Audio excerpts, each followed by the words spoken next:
সুপ্রিয় এসএসসি শিক্ষার্থীরা, তোমাদের ইতিমধ্যে এসএসসি পরীক্ষা শেষ হয়েছে। তোমরা রেজাল্টের জন্য অপেক্ষা করতেছ। অনেকেই মনস্থির করে ফেলেছো যে তোমরা পলিটেকনিকে ভর্তি হবে। এখন এই পলিটেকনিকে ভর্তি হওয়ার পূর্বে তোমাকে ভর্তি পরীক্ষা দিতে হবে। ভর্তি পরীক্ষা দেওয়ার জন্য তোমার আসলে ভর্তি পরীক্ষার আবেদনের যোগ্যতা আসলে কি হবে সেই বিষয়ে অনেকের মনে বিভিন্ন প্রশ্ন দানা বাঁধতেছে। এই বিষয়গুলো তোমাদের এখন আমরা এই ভিডিওতে আমি ক্লিয়ার করে দেবো, একদম ক্লিয়ার করে দেবো। সরকারি পলিটেকনিকে diploma in engineering, diploma in textile, agriculture, survey, marine, তুমি যেখানে আবেদন করো না কেন, বাংলাদেশ কারিগরি শিক্ষা বোর্ডের জন্য বা বাংলাদেশ কারিগরি শিক্ষা বোর্ড কিছু নির্দিষ্ট বিষয়ের উপরে কিছু নির্দিষ্ট নিয়ম নির্ধারণ করে থাকে ভর্তি যোগ্যতার ক্ষেত্রে। যেমন আমি যদি তোমাকে একটা একটা করে দেখাই, প্রথম হচ্ছে শিক্ষাগত যোগ্যতা। তোমার এই পলিটেকনিকে ভর্তির আবেদনের ক্ষেত্রে শিক্ষাগত যোগ্যতা কি হবে, তোমার কি পাশ করা থাকতে হবে সেটা হচ্ছে বিষয়। তোমার এখানে থাকতে হবে শিক্ষাগত যোগ্যতা থাকতে হবে এসএসসি অথবা সমমান, এসএসসি অথবা সমমান, এইটুকু তোমার থাকতে হবে। তোমার এসএসসি পাশ করা থাকতে হবে, এটা হচ্ছে তোমার শিক্ষাগত যোগ্যতা।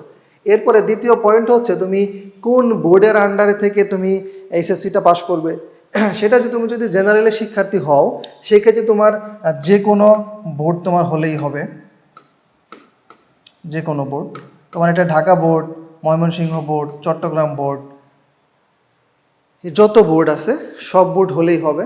এরপরে হচ্ছে তুমি যদি কারিগরি মানে টেকনিক্যাল স্কুল অ্যান্ড কলেজের শিক্ষার্থী হয়ে সেখান থেকে তুমি এসএসসি পাস করো, তাহলেও তুমি ভর্তির জন্য যোগ্য ক্যান্ডিডেট হিসেবে বিবেচ্য হবে। তুমি যদি মাদ্রাসা থেকে দাখিল পাস করো তাহলেও তুমি ভর্তির জন্য একজন যোগ্য ক্যান্ডিডেট হিসেবে বিবেচিত হবে। তাহলে এই হচ্ছে আমাদের বোর্ডের বিষয় গেল। এরপরে আমি যদি বিভাগ বলি যে শুধুমাত্র নির্দিষ্ট কোনো বিভাগের ক্ষেত্রে কি আবেদন করতে পারবে, না, যত বিভাগ আছে তুমি এখানে বিজ্ঞান বিভাগ বলো, বিজ্ঞান বিভাগ, এখানে দাখিল না দিয়ে আমি দিয়েছি মাদ্রাসা, হ্যাঁ, মাদ্রাসা বোর্ড, মাদ্রাসা বোর্ড, ঠিক আছে। এরপর হচ্ছে তুমি বিজ্ঞান বিভাগ, তারপর হচ্ছে মানবিক, এরপর হচ্ছে ব্যবসায় মানে কমার্স।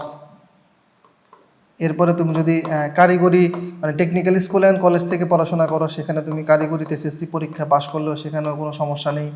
এরপরে মাদ্রাসা থেকে তুমি যদি দাখিল পাশ করো তাহলেও কোনো সমস্যা নেই, ঠিক আছে। তাহলে তোমার এখানে বিভাগ কোনো বিষয় না, বিভাগ যে কোনো বিভাগ হলেই হবে। এরপর হচ্ছে তোমার এই ভর্তির আবেদনের জন্য দুইটা বিষয় থাকে এখানে। এসএসসিতে যে তোমার জিপিএ আমরা যেটাকে রেজাল্ট বলি সেটা আসলে কত হতে হবে, এখানে দুইটা বিষয়। একটা হচ্ছে তোমার মোট জিপিএ, তোমার মোট জিপিএ কত থাকতে হবে।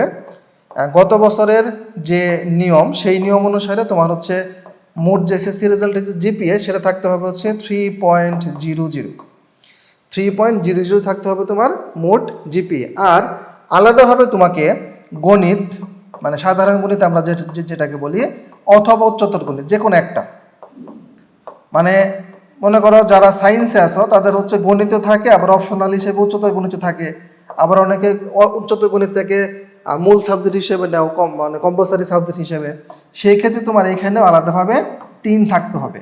এখন বিষয়টা যদি এরকম হয় যে ধরো তোমার গণিত আছে এবং উচ্চতর গণিত আছে, এখন গণিতে তোমার 3-এর নিচে আসলো কিন্তু উচ্চতর গণিতে তোমার 3 আছে, তাহলে তুমি আবেদন করতে পারবে।